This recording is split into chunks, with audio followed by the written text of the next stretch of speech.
Movie descendant शुरू होती है एक कपल से, शॉन और उसकी वाइफ एंड्रिया, जो कि लॉस एंजलिस में रहते हैं। एंड्रिया एक्सपेक्ट कर रही होती है और दोनों अपने बेबी के लिए बहुत एक्साइटेड होते हैं और होना भी चाहिए, लेकिन बेचारा शॉन एक बड़ी प्रॉब्लम का सामना कर रहा होता है, जो कि है पैसों की कमी। अब और कुछ तो ना सही, लेकिन वो एक स्कूल में सिक्योरिटी गार्ड के तौर पे जॉब करता है, लेकिन सैलरी इतनी कम होती है कि वो अपनी फैमिली का फ्यूचर सिक्योर नहीं कर पा रहा होता। उसे उम्मीद होती है कि प्रिंसिपल उसे किसी प्राइवेट सिक्योरिटी कंपनी में रिकमेंड करे जहां सैलरी अच्छी मिलने लगे। उसे लगता है कि अगर ये चांस मिल गया तो सब कुछ बेहतर हो जाएगा। अब सीन शिफ्ट होता है हॉस्पिटल के अंदर। शॉन की वाइफ अल्ट्रासाउंड के लिए आई होती है। डॉक्टर बताता है कि उसको इस फेज में कुछ कॉम्प्लिकेशंस हैं, लेकिन साथ ही शॉन को ये भी कहता है कि इस वक्त उनको सिर्फ केयर और इमोशनल सपोर्ट चाहिए।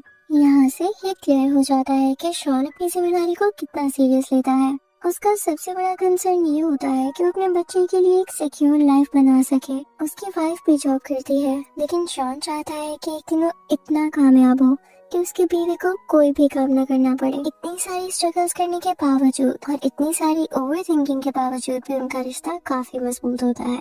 दोनों एक दूसरे के साथ बहुत खुश हैं और अपनी लाइफ को बैलेंस करने की कोशिश कर रहे हैं। शॉन अपना काम ऑनेस्टी से करता है, हर किसी के साथ अच्छा बिहेव करता है और अपनी रूटीन लाइफ फॉलो करता है। लेकिन एक रात सब कुछ बदल जाता है। शॉन रात में एक्सरसाइज कर रहा होता है जब स्ट्रीट लाइट फ्लिकर करने लगती है। वो ऊपर देखता है तो आसमान में एक अजीब सी रोशनी नजर आती है जो अननेचुरल तरह से मूव कर रही होती है, जैसे कोई इनविजिबल फोर्स उसे कंट्रोल कर रही हो। कुछ सेकंड्स तक वो लाइट हवा में घूमती रहती है और फिर एकदम से गायब हो जाती है। ये मोमेंट शॉन को कंफ्यूज और परेशान कर देता है। उसे लगता है कि कुछ अजीब होने वाला है। अब कहानी का टोन यहाँ से थोड़ा मिस्टीरियस हो जाता है। सीन शिफ्ट होता है अगले दिन की पार्टी सीन पे। शॉन और उसकी वाइफ अपने दोस्त के साथ घर जाते हैं। ये लड़का उसका पुराना दोस्त होता है, बिल्कुल भाई जैसा। शॉन की माँ उसके पैदा होने के वक्त मर गई थी और जब वो सिर्फ 7 साल का था तो उसके फादर ने अपनी जान ले ली। तो उसके बाद शॉन का ख्याल उसके दोस्त की माँ ने ही रखा था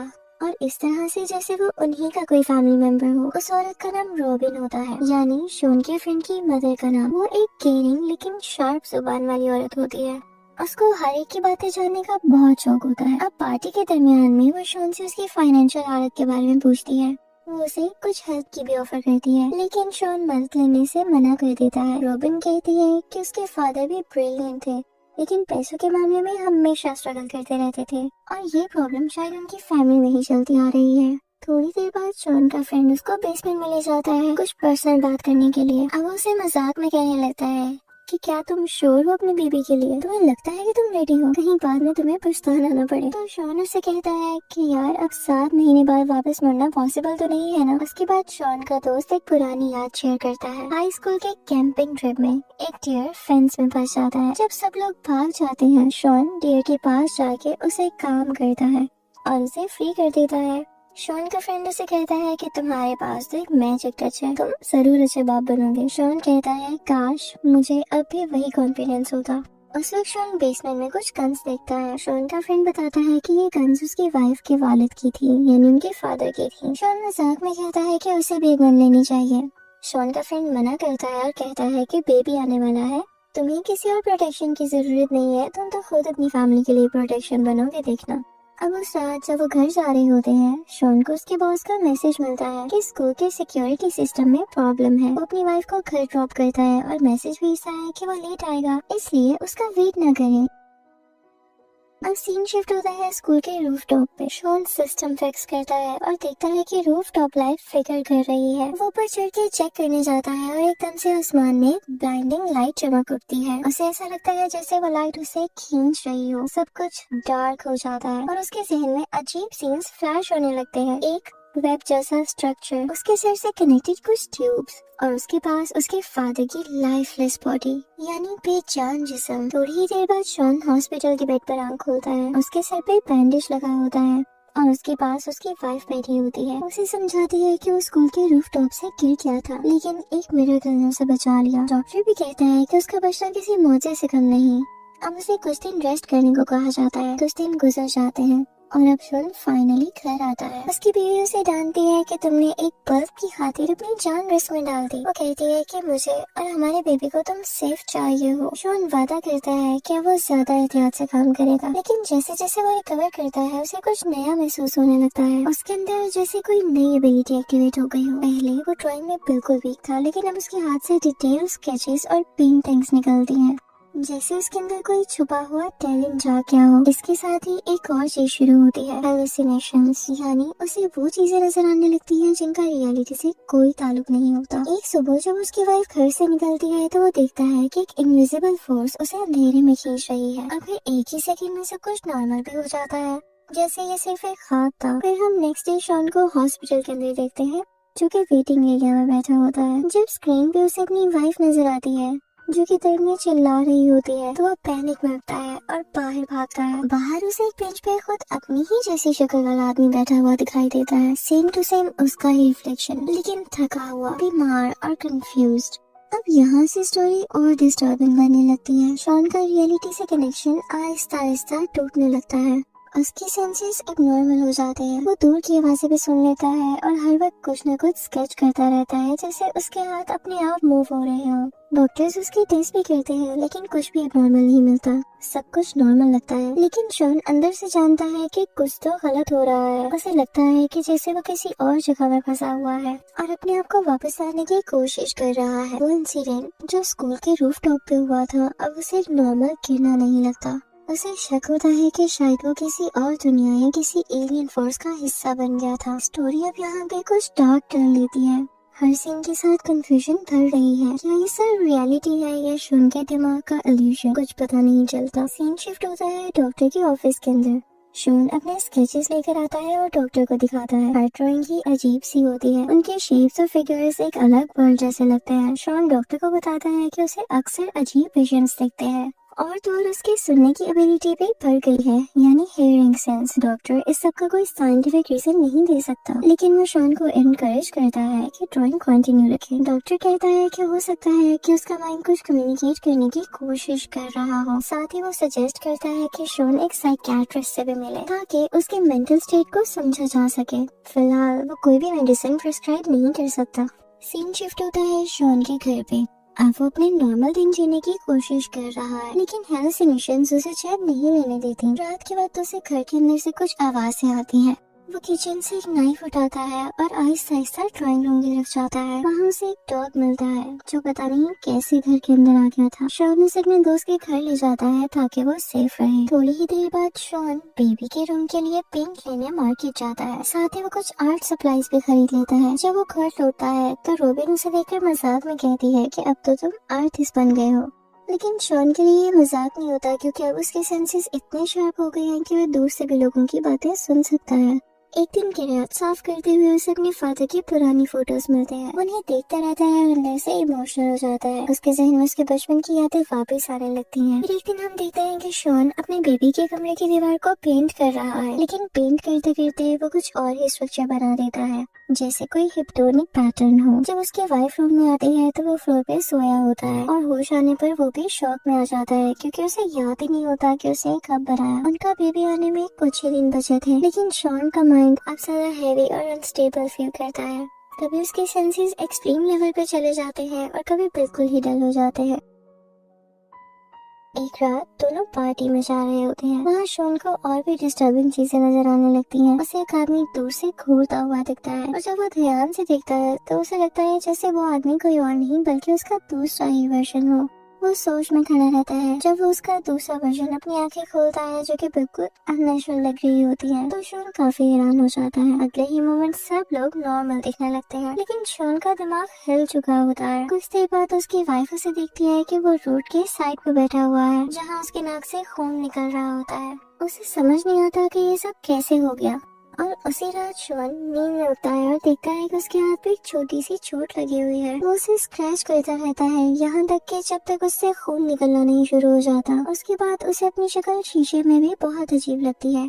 अब शॉन पूरी तरह से ब्रेकडाउन के करीब होता है। वो रियलिटी और इल्यूशंस के बीच बंधा है। वो अपनी वाइफ से कहता है कि मुझे तो तुम्हारा प्रोटेक्टर बनना था, पर मुझे लगता है कि मैं तुम्हारे लिए बोझ बन के रह गया हूँ। मुझे ऐसा लगता है कि जैसे मुझे कोई रोक रहा है। उसकी वाइफ उसे बताती है कि ये सब तुम्हारे माइंड का इफेक्ट है और ऐसे नेगेटिव सोचों से दूर रहो। फिर हम देखते हैं कि शॉन अपने फ्रेंड के घर पे जाता है और उसे गन मांगता है। उसका दोस्त उसे गन देने से मना कर देता है और कहता है कि ये गलत आइडिया है, लेकिन शॉन नहीं मानता। उसे लगता है कि कुछ उनके खिलाफ आने वाला है और उसे अपनी फैमिली को प्रोटेक्ट करना होगा। फिर एक दिन जब वो बिल्डिंग के पास पोस्टर चिपका रहा होता है तो उसे अंदर से बेबी के रोने की आवाज आती है। वो फौरन से अंदर भाग कर जाता है, लेकिन जब अंदर जाकर देखता है तो वहाँ कोई भी नहीं होता।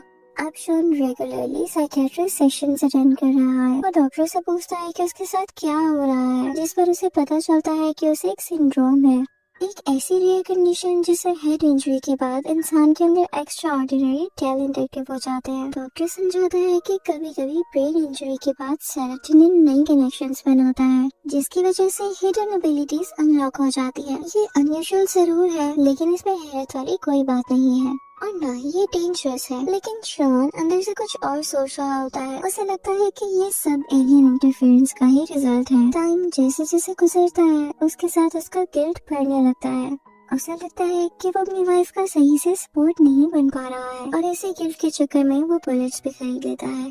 अगले दिन उसकी वाइफ उस गन को ढूंढ लेती है और उस पर गुस्सा करती है। वो कहती है कि हमारा बेबी आने ही वाला है और आपने घर में गन्स रखी हुई हैं। आपको मालूम है कि घर में गन रखना सेफ नहीं है। लेकिन शॉन उसकी बात सुनने के बजाय गन्स को उठाकर छुपा देता है अपनी गाड़ी में। फिर सीन शिफ्ट होता है स्कूल के अगले दिन। उसका बॉस कहता है कि स्कूल गेट रात भर ओपन था और दीवार पे कुछ अजीब सी राइटिंग मिली है। बॉस उसे कहता है कि सॉरी, अब वो उसकी प्रमोशन के बारे में तो नहीं सोच रहा, लेकिन उसकी करंट जॉब वो रख सकता है। शॉन की ड्राइंग्स वक्त के साथ साथ और डिस्टर्बिंग होने लगती है। टॉल एलियन फिगर्स, खाली आंखों वाले क्रिएचर्स और अजीब लैंडस्केप जैसे कोई डेजर्ट वर्ल्ड हो। हर स्केच जैसे एक कोडेड मैप लगता है, जैसे वो किसी जगह वापस जाना चाहता हो। उसकी वाइफ ये सब देखती है और रो कर पूछती है कि ये इमेजेस क्या कहना चाहती हैं, इनका मतलब क्या है।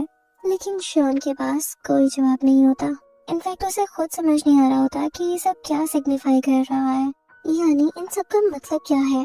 सीन शिफ्ट होता है कुछ दिन बाद जब शॉन आंसर्स ढूंढने के लिए रॉबिन के घर जाता है। उसे लगता है कि शायद रॉबिन उसके फादर के बारे में कुछ जानती हो। वो उससे पूछता है कि एस्टर क्या है, क्योंकि ये नाम उसके माइंड में बार बार आ रहा होता है। रॉबिन उसे बताती है कि एस्टर असल में वो टाउन है जहाँ शॉन के फादर रहते थे, उनका चाइल्डहुड होम। लेकिन जैसे ही रॉबिन ये कहती है, शॉन को उसके चेहरे पे एक अजीब सी ट्रांसफॉर्मेशन दिखाई देती है। उसे लगता है जैसे रॉबिन का फेस एलियन जैसा बन गया हो। वो पैनिक में आ जाता है और चिल्लाने लगता है कि तुम लोग इंसान नहीं हो। उसे अपनी बात पे यकीन दिलाने के लिए वो एक नाइफ उठाता है और अपने हाथ पर छुरी चला देता है ताकि ये टेस्ट कर सके कि क्या ये सब रियल है। अब जैसे ही उसके हाथ से खून निकलता है तो वो शॉक में आ जाता है क्योंकि दर्द रियल होता है।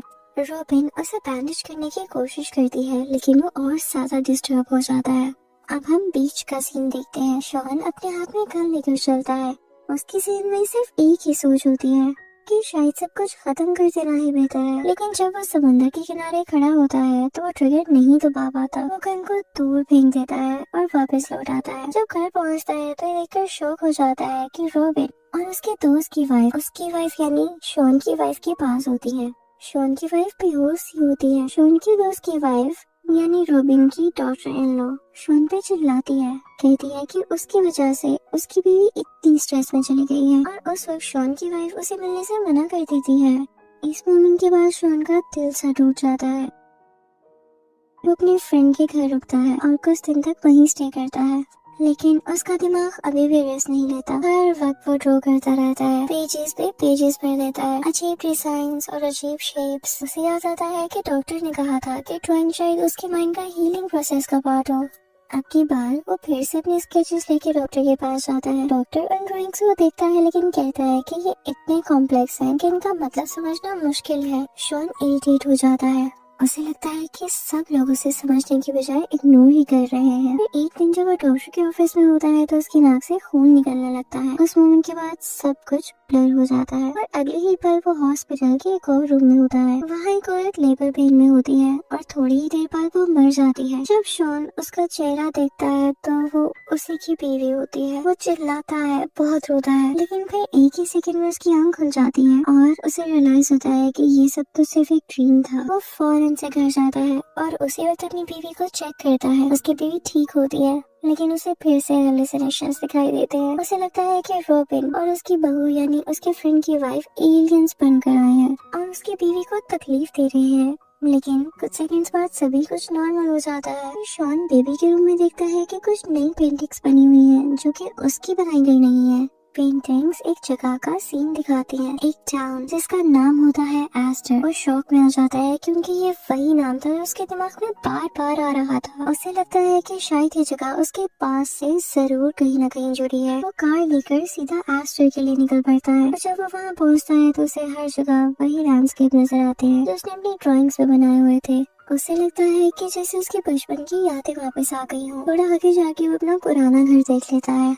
घर के बाहर एक आदमी बैठा होता है, उसका अपना फादर। ये देखकर शॉन के पैर जम जाते हैं, यानी वो फ्रीज हो जाता है। वो जानता था कि उसके फादर की डेथ 2 साल पहले ही हो चुकी थी, लेकिन फिर भी वो उन्हें सामने देख पा रहा है। वो उनके पास जाकर बैठता है। उसके फादर मुस्कुरा रहे होते हैं और कहते हैं कि तुम एक अच्छे बाप बनोगे, तुम वो सब करोगे शॉन जो मैं नहीं कर सका। ये बातें सुनकर शॉन की आंखों में आंसू आ जाते हैं। वो कहता है कि आपका बेटा आपसे बहुत प्यार करता है। जब शॉन वहाँ से उठकर जाने लगता है तो एकदम से गन शॉट की आवाज आती है। उस मोमेंट पर सेम ब्लाइंडिंग लाइट फिर से चमकने लगती है। उसे लगता है कि जैसे वो फिर से अपनी असली दुनिया में लौट रहा है। अब सीन शिफ्ट होता है वापस से स्कूल के रूफटॉप पे, वही जगह जहाँ सब कुछ शुरू हुआ था। शॉन को चक्कर आने लगते हैं और वो वहाँ से ही नीचे बैठ जाता है। तभी एक अननोन आदमी उसके पास आता है और कहता है कि तुम बहुत ब्रेव हो, ज्यादा लोग इतनी जल्दी वापस नहीं आ पाते। वो आदमी एक नोटबुक निकालता है जिसमें बहुत सारे नाम और कोऑर्डिनेट्स लिखे होते हैं। हर नाम के साथ एक जगह का मेंशन होता है। वो आदमी कहता है कि री एंट्री इजी नहीं होती। उन्होंने तुम्हारे ब्रेन पे पूरी तरह काम किया है, लेकिन तुम वापस आ गए हो, ये बहुत अनयूजुअल सी बात है। कुछ पता नहीं चलता कि वो आदमी कौन है। अब वो आदमी उसे घर तक छोड़ देता है बिना कुछ और बताए। शॉन भी उससे कोई सवाल नहीं करता। वो सिर्फ घर वापस आकर अपनी बीवी को देखता है और उसके पास ही रहना चाहता है।